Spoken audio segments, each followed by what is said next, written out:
Olympics kick off next week, and no doubt many of us will be gathered around the TVs watching the games with their kids. Many of them will have their own Olympic dreams one day. But there is a concern, especially with the young girl athletes, trying to get to that perfect weight and possibly developing an eating disorder.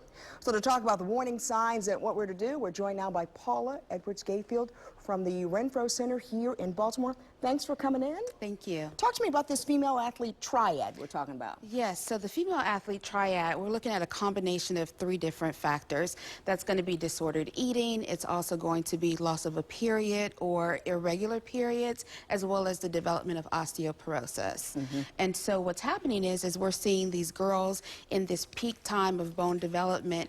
They're becoming more susceptible to the female athlete triad based on different activities or sports that they may engage in that may focus on leanness or kind of the endurance, and they're not getting enough nutrition to compensate the energy that they need for these sports. Now, so how do you balance that now with so much emphasis now on being healthy and fitness and eating healthy? It's kind of a juggling act. It is, and I think it really is about the conversations that we're having with our daughters. So it starts with parents. How are we talking with them about appropriate nutrition, but also being okay with themselves? Self-acceptance, what's healthy body image, what's really important, as well as activity is okay, but what's in moderation, and that's the thing that we're starting with. If there are concerns, then we're also hoping that we're taking them to the doctors, talking to their primary care physicians to make sure that their daughters are healthy, making sure that they have a period, making sure that they're not skipping meals, things like that. And then if there are concerns, seeking out a professional, like at the Renfro Center, where they can have an assessment. How long? We've been around over 30 years. We have 17 locations nationwide.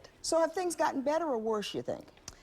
That's really interesting. I think in some ways it's becoming more aware. More people are seeking treatment, and so as a result, it may seem like it's getting worse because I think more and more people are seeking treatment, which has been a really great thing. What age group are we seeing this, or do we need to be, I guess, most concerned about? I have a middle schooler. Right. With the female athlete triad, we really need to be thinking about puberty because that's when bone development is occurring. 90% of bone development in terms of strengthening their bones is happening during adolescence. So if there is someone that is an athlete and they're focusing on kind of the strenuous activities or the activities that really focus on leanness, and then that's coupled with those other factors, that's where we really need to be aware. However, we at the Renfro Center, we treat women and adolescents as young as 14, but we've been seeing people present even younger. Quickly, what should parents keep an eye out for?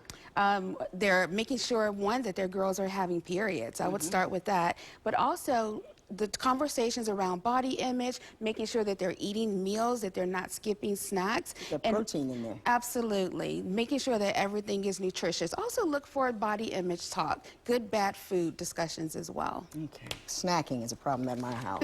Not just for my 11-year-old, but me too. All right, Paula, thanks a lot for coming in and sharing that information, and hopefully we can help somebody out. Thank you. I appreciate it. All right.